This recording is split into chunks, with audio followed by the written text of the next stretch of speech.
Bonjour à tous, c'est Chronique de l'Atlas et j'espère que vous allez bien. Donc voilà, la saison de Première Ligue elle est terminée et comme promis je vais revenir sur la saison de Mahrez. Si on peut dire une chose concernant l'Algérien, c'est que depuis qu'il est arrivé à City, ça n'a pas toujours été facile. À tel point qu'on s'est vraiment demandé s'il allait réussir à s'imposer. D'ailleurs l'année passée pour sa première saison là-bas, on l'a vu vraiment en manque de régularité, que ce soit à cause de son temps de jeu ou tout simplement à cause de son temps d'adaptation. Mais franchement ici pour le coup on peut dire qu'il a fait une très belle saison. Mais la question qu'on peut se poser c'est est-ce que c'est vraiment la meilleure saison de sa carrière? Et est-ce qu'on peut dire qu'il a été meilleur que l'année du titre avec Leicester? Je vais répondre à cette question dans cette vidéo.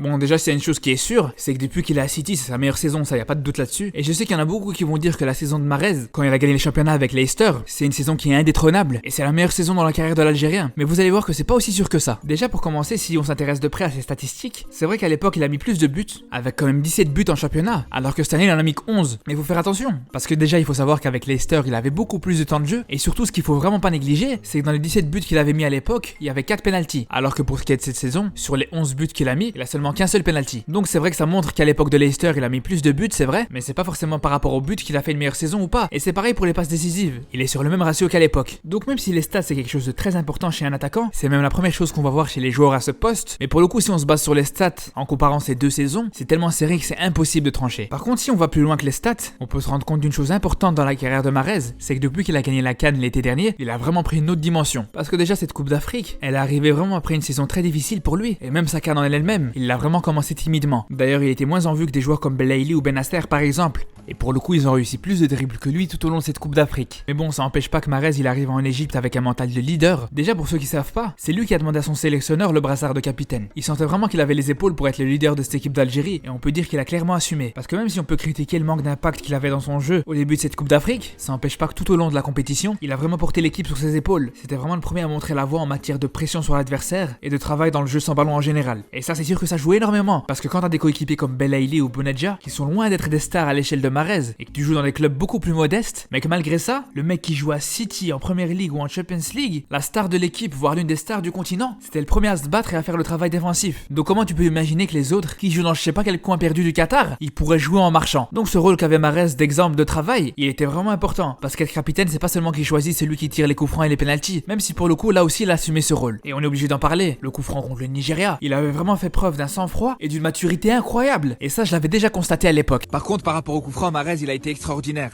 Les Nigérians étaient persuadés qu'il allait tirer du côté du mur. On le voit déjà par rapport au fait que le gardien a placé 6 joueurs dans son mur, dont un au sol, mais en plus le gardien lui-même il s'est placé derrière le mur, et on voit même qu'au moment de la frappe le gardien va faire un petit pas de ce côté-là pour prendre un maximum d'avance. Et là Mahrez il a été extraordinaire, parce qu'il a bien compris que le gardien avait sa vue cachée par son propre mur imposant. Donc le joueur de City a vraiment été très malin et techniquement très fin pour mettre un magnifique ballon du côté du gardien, quasiment à hauteur du petit filet. Et ici il y a à peine 2 mois, Mahrez a répété ce que j'avais dit à l'époque.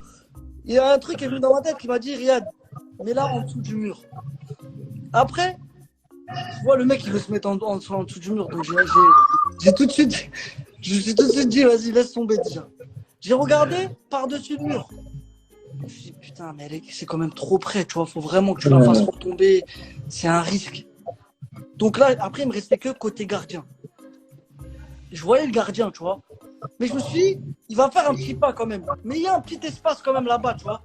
Donc j'ai pris grave mon temps, je me suis dit, concentre-toi juste sur ton geste. Mais en plus de la maturité qu'il a acquis à la CAN, cette saison j'ai remarqué un truc vraiment intéressant chez lui, c'est qu'il s'est vraiment bien amélioré tactiquement. Il a commencé à s'adapter au jeu de Guardiola et il joue de manière beaucoup plus intelligente. Par exemple, des fois ce qui peut pourrir un joueur, c'est qu'il soit pris en otage de sa propre technique. C'est le genre de joueur qui a un talent incroyable en matière de dribble, mais qui va pas utiliser cette qualité de manière intelligente. Et justement c'est là où Mahrez a évolué. Je vais vous donner un exemple. Si on compare le nombre de dribbles qu'a réussi Mahrez à l'époque de Leicester avec les dribbles qu'il a réussi cette saison, il en est à peu près au même ratio. Par contre, cette année il a réussi beaucoup plus de dribbles dans la surface, et elle est là toute la différence. C'est bien beau de réussir au milieu de terrain, mais dribbler à cet endroit-là du terrain, c'est aussi risqué qu'inutile. Par contre, réussir un dribble dans la surface adverse, c'est vraiment beaucoup plus utile, et même si tu rates ton dribble, t'as absolument aucun risque. Et c'est ça qui est intéressant avec l'évolution de Mahrez, parce qu'il a vraiment simplifié son jeu pour être plus percutant dans les zones décisives. Donc c'est pour tout ça que je pense qu'il est meilleur aujourd'hui qu'à l'époque où il a été champion d'Angleterre avec Leicester. Et pour le coup, si vous êtes intéressé par Mahrez ou par City en général, n'hésitez pas à vous abonner parce que dimanche je vais sortir une vidéo où je vais parler du match City Real qui arrive dans quelques jours. Donc à dimanche et surtout prenez soin de vous.